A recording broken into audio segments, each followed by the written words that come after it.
what's going to happen តើនឹងមានរឿងអ្វីកើតឡើង what's going to happen ចឹងនៅពេលដែលយើងព្យាករណ៍ណាយើងព្យាករណ៍ឬក៏យើងមានអីដែលយើងមើលឃើញថាវានឹងកើតឡើងឯមួយណាឧទាហរណ៍ថាឥឡូវយើងឃើញពពកអូខេវាមានពពកច្រើនហ្នឹង look at those clouds តែមើលទៅពពកទាំងនោះមើលទៅពពកហ្នឹង look at those clouds ដោយសារតែពពកហ្នឹងវាខ្មៅឬក៏វាងឹតដល់យើងមើលទៅឃើញមកដុំទាំងហើយយើងថា oh it's going to rain soon ណាវានឹងភ្លៀងឆាប់នេះហើយចឹងអ្នកនរគ្នាមានអំណះអំណាងមាន evidence ថាវានឹងភ្លៀងឆាប់ហ្នឹងចឹងយើងប្រើ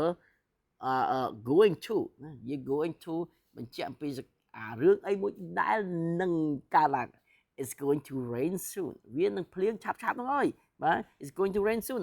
អូខេអញ្ចឹងអាការដែលនិយាយអំពីអនាគតណាជាមួយនឹងការព្យាករណ៍ដោយប្រើអំណះអំណាងដោយប្រើ evidence ហ្នឹងអញ្ចឹងយើងប្រើ going to អូខេអញ្ចឹង what's going to happen អ្វីដែលនឹងកើតឡើងអាហ្នឹងគឺជាមេរៀនទី37របស់យើងបន្ទាប់ពីការរៀនហ្នឹងគឺយើងនឹងអាច predicting future ព្យាករណ៍ពីអនាគតព្រឹត្តិការណ៍នៅក្នុងអនាគត predicting future events okay predicting future event of course បាទប៉ុន្តែតែពេលណាយើងត្រូវមានជំនាញនៅក្នុងការព្យាករណ៍ពីអនាគតព្រឹត្តិការណ៍ពីអនាគតគឺយើងត្រូវចេះកិច្ចស័ព្ទតែប្រាប់ពីការព្យាករណ៍ហ្នឹង prediction verbs ណា prediction verbs អូខេតោះមកមើលបន្តទៀតអ្នកនរគ្នាអូខេ oh no ណា oh no ពេលយើងនិយាយថា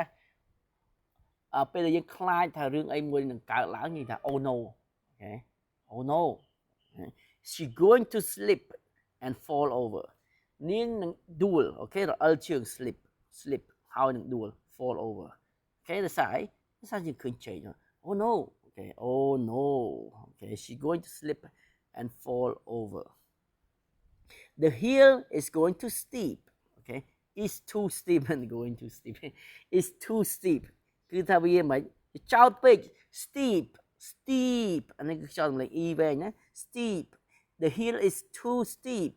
ណាមានន័យថាចំណោទហ្នឹងគឺវាចោតពេក it's too steep John is going to crush John នឹងបុកហើយអូខេនឹងបុកអីមួយ is going to crush អូខេ crush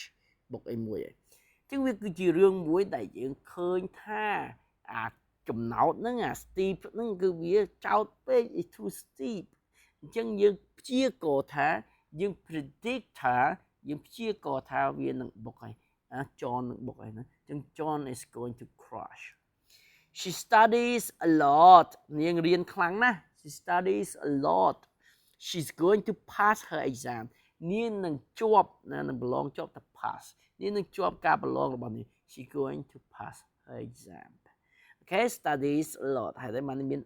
IES គឺដោយសារតែយើងប្រើគេស័ព្ទនឹងជាមួយនឹង she okay she studies a lot she's going to pass her exam look មើល look នេះមើលអ្នកលើកចាន look the waiter អ្នកលើកចានក៏ថាអ្នកបម្រើតាមតុកហ្នឹងណា the waiter is going to drop those plates plate នេះគឺចានរាក់យើងណា plates បើច្រើនទៅជាមាន s plates អញ្ចឹង those plate មើលចានទាំងនោះ drop ណានឹងធ្លាក់ចានទាំងនោះ drop those plates អញ្ចឹង look the waiter is going to drop those plates okay អញ្ចឹងយើងមើលទំនងមើលទម្រង់យើងអាច predict the future ជាមួយនឹង going to បានណា okay they going to break a window ហើយតែបានយើងដឹងថាវាយយើងនៅក្បែរកញ្ចក់អញ្ចឹងមិនយូរមិនឆាប់នឹងបែកកញ្ចក់ហ្នឹងហើយ they going ពួកគេនឹង break a window they going to break a window ពួកគេនឹងបែកប្អួចហ្នឹងហើយណា Joe fell asleep in the exam Joe ហ្នឹងគឺថាបានគេងលក់នៅក្នុងការប្រឡងគាត់នឹងធ្លាក់ហើយតែប្រឡងដេកលក់ហើយមានអីជាប់ទៀតបើ he's going to fail គាត់នឹងធ្លាក់ហើយណា okay he's wearing a raincoat so he's not going to get wet ណាពួកគេគាត់កំពុងតែពាក់អាវភ្លៀង wearing a raincoat មានន័យថាអាវភ្លៀងដូច្នេះគាត់នឹងមិនសើមទេ get wet ចឹងអ្នកនរគ្នាមើល at get wet អូខេគាត់នឹងមិនសើមទេ it's not going to get wet okay បាទនឹងវាងាយស្រួលលំហាត់ទៅអញ្ចឹងដែរបាទលំហាត់ទៅអញ្ចឹងដែរអ្នកនរគ្នាខ្ញុំចង់អ្នកនរគ្នាគិតពីលំហាត់នឹងតិចអញ្ចឹងខ្ញុំគ្រាន់តែបកប្រែពាក្យណាយើងអាចមើលទៅវាដូចជាមិនពិបាកអីទេណា going to តម្រងមកយើងគឺយើងបានរៀនពីលើមកហើយអញ្ចឹង Kim doesn't study very hard មិនរៀនប្រឹងរៀនណា study very hard នឹងប្រឹងរៀនខ្លាំងដល់ពេល doesn't study very hard គឺមិនប្រឹងរៀនខ្លាំងទេអូខេអញ្ចឹងនាងនឹងធ្លាក់ការប្រឡង fail her exams ជាប់ការប្រឡង pass her exams អូខេ paddle គឺជាពាក្យថ្មីមួយគឺមានន័យថាកលុកឬក៏ថ្លុកអានឹងយើងហៅថា paddle paddle អូខេ step into មានន័យធ្លាក់ចូលអូខេឈានជើងចូលណាពេលដែលយើងចំពប់ជើងចូលក្នុងកលុកថា step into ណាយើងថាជើងរបស់យើង step into អូខេ step into the paddle អូខេ watch out មានន័យថាប្រយ័ត្នអូខេ watch out យ៉ាត់ដាក់មើលប្រយ័ត្នអូខេ watch out អូខេ the dog food and the sick មានន័យថាឈឺអ្នកនរគ្នាអាចដឹងហើយ not ណានេះមើលមាន not យើងអាចប្រើពាក្យ not going to អីយ៉ាងមក fall off មានន័យថាធ្លាក់ពីលើអីមួយ fall off អូខេ fall off មានធ្លាក់លើគេធ្លាក់លើ ladder ladder ហ្នឹងគឺចដើហ្នឹងអាចដើយើងកម្មឡើងណាយើងយកទៅបុកជាមួយជាងយើងយកទៅទប់ជាមួយនឹងទ្វារឬក៏អីហ្នឹងអាហ្នឹងហៅថា ladder អូខេ ladder ចដើឡើងជើងណា ladder អូខេ terrible at golf នៅពេលដែលនរណាម្នាក់អត់ចេះអីមួយឬក៏អន់អីមួយគេ is terrible នៅអាហ្នឹង terrible at golf បើសិនយើងបកកែលេង goal យើងថា good at golf ប៉ុន្តែបើសិនជាយើងអត់ចេះលេងឬយើងអន់លើផ្នែកយើងថា terrible at អូខេចឹងមានពីរ terrible at ហើយនឹង good at terrible at មានន័យថាអន់លើការលេង golf good at មានន័យបកកែក្នុងការលេង golf អូខេ tournament គឺការប្រកួតប្រជែងណា tournament ចឹង he's not going to win the tournament គឺការប្រកួតប្រជែងអូខេ umbrella chart blow away មានន័យថាហោះចេញ blow away ហោះចេញទៅណា blow away you carrying too much អ្នកឯងកំពុងតែយួរច្រើនពេកហើយណា drop everything អ្នកឯងនឹងធ្លាក់គ្រប់យ៉ាងអូខេយើងរៀនសរសេរមករៀនគិតរៀនសរសេរមកអ្នកនរគ្នាណាលំហាត់នេះក៏យ៉ាងដែរ moving very slowly traffic នេះចរាចរណ៍គឺកំពុងដំណើរការយ៉ាងយឺតអូខេ going to be late យឺតសម្រាប់កន្លែងធ្វើការណា late for work អូខេ John and Sheila putting their coat put on មានន័យថាពាក់ the putting their coat on នឹងណាពាក់អាវភ្លៀងរបស់ពួកគេឬក៏ពាក់អាវធំរបស់ពួកគេណា coat ហ្នឹងមិនមែនអាវធំរបៀប suit របៀបយើងចូលអីសិក្ខាសាលាឬក៏យើងអាចចូលប្រជុំមួយធំមិនមែនទេណា coat គឺវាអាវក្រៅប៉ុន្តែវាធំដែរណា coat អូខេ coat on they going to leave now ពួកគេនឹងចេញទៅឆាប់ហ្នឹងហើយអូខេអានេះអាវធំដែរប៉ុន្តែអាវធំរបៀបដែលយើងពាក់ពីក្រៅណាជាពិសេសគឺស្រុកគេដាក់ coat ដើម្បីការពារល្ងាអាវដែលការពារល្ងាឬក៏អាវដែលការពារភ្លៀងអាវ rain coat អូខេអញ្ចឹង put on មកស្លៀកពាក់ណាគឺពាក់អីមួយ put on so the weather forecast មានការព្យាករណ៍អំពីអាកាសធាតុវាធ្លាក់ព្រិលនៅរសៀលនេះ my birthday is going to get present from my husband នឹងបានទទួលកាដូពីប្តីរបស់ខ្ញុំ Okay Larry John has gone home បានចាក់ចេញពីផ្ទះ get their tennis racket មានន័យថានឹងto get ហ្នឹងដើម្បីទៅយក racket ហ្នឹងមានន័យថាប្រដាប់វាយទៅនេះណាបាទប្រដាប់វាយទៅនេះ racket ទៅនេះហ្នឹងហើយ tennis rackets okay it's going to go play tennis ចឹងអ្នកនរគ្នាមើលទៅពាក្យក្នុងសិទ្ធិពាក្យដែលយើងរៀនហើយយើងអាចចេះបានទេហើយចឹងយើងអាចធ្វើលំហាត់នឹងបានណាយើងមក read report មានន័យថាការរាយការណ៍ report and fill in the gap using going to and not going to ជាយើងប្រើ going to ផងយើងប្រើ not going to ផងណាតែនឹងធ្វើអីមួយ going to ធ្វើអីមួយ not going to មិននឹងធ្វើអីមួយអូខេ not going to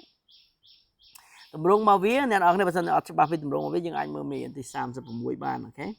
36ហើយយើងមើលទី36យើងអាចនឹងចេះតម្រងមកវាហើយចឹងខ្ញុំនឹងឲ្យអ្នកនរគ្នា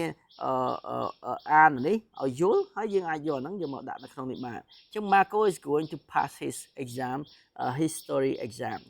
ចឹង Marco needs to work hard at English he is predicted not to pass អត់ជាប់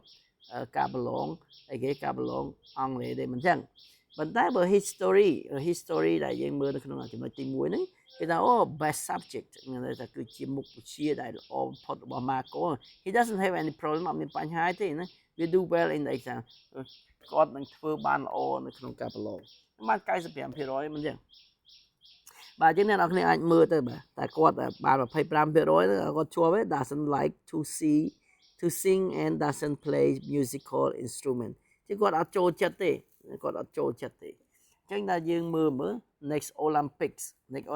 មួយណាដែលមាន next Olympics យើងអាចមើល next Olympics okay allow the subject and is very good at it he's an offer from Rome Art College and want to study art ចឹងគាត់ចង់ study ផ្នែកសិល្បៈហ្នឹងនៅ Rome College ហ្នឹងគេបានដល់គេ offer ឲ្យគាត់អាចចូលរៀន art នៅនោះបានព្រោះគាត់បកកែគាត់ add ហ្នឹងគាត់បកកែនៅ subject art ហ្នឹងគាត់អត់ចូលចិត្តលេងតន្ត្រី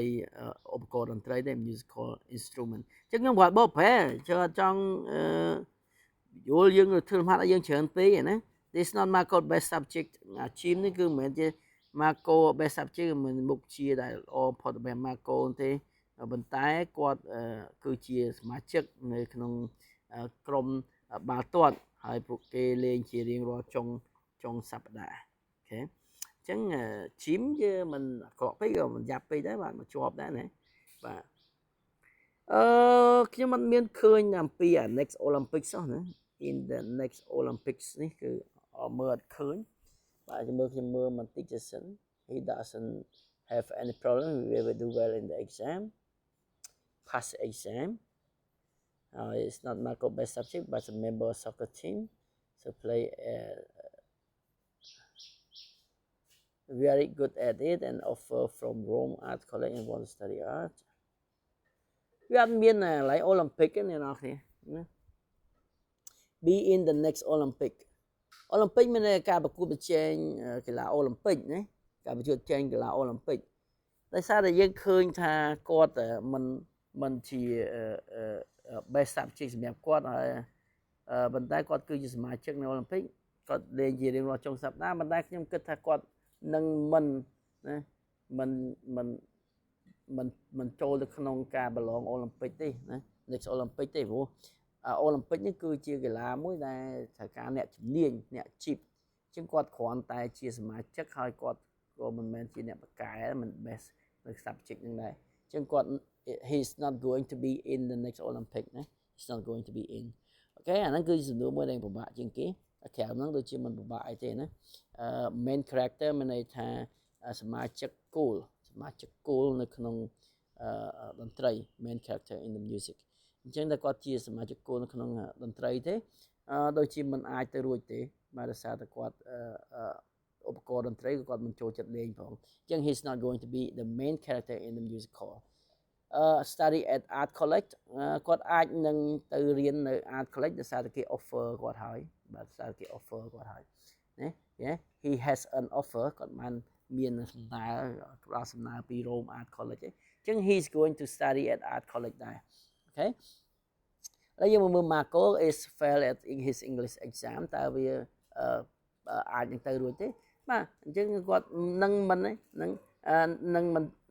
មិនជាប់ទេអញ្ចឹងមានថា he's going to fail អូខេ he's going to fail មានធ្លាក់ហើយណាមិនគាត់អត់ធ្លាក់ណាគាត់នឹងធ្លាក់ហើយបាទ he's going to fail his English exam យើងព្យាករថា he's going to fail he is play soccer next weekend ដោយសារតែយើងនៅកន្លែងនេះគឺយើងឃើញថាគាត់លេង soccer ជារៀងរាល់សប្តាហ៍រាល់ចុងសប្តាហ៍អញ្ចឹង next weekend ក៏គាត់នឹងលេងអញ្ចឹង he's going to play soccer next weekend តែខ្ញុំថាអត់ចង់ប្រាប់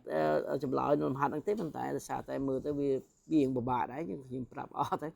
បាទចាឥឡូវយើងមកមើល 37.6 នេះយើងធ្វើខ្លួនឯងណាឈើអត់ធ្វើឲ្យទេបាទ skateboard ហ្នឹងមានន័យថាកីឡាជិះ ski ក្តារ ski ណា skateboard ក្តារមានជើង skateboard នៅចាមផ្លូវ sidewalk ណាចាមផ្លូវយើងហៅថា sidewalk pick up មានយើងយកអីមួយណាយើងទៅរើសយកអីមួយថា pick up those toy អូខេ follower យើងមករៀនហើយគឺធ្លាក់ចុះ her exam too early she's going to អីចឹងមកនេះអត់អីទេ he's going to get easily his test too high ជាហ្នឹងគឺខ្ពស់ពេក going to his leg if it jump off it ធ្លាក់លោតចុះពីលើវាអញ្ចឹងយើងមកមើលនៅ crash into មានថាបុកអីមួយ break មានបាក់ posture fail ធ្លាក់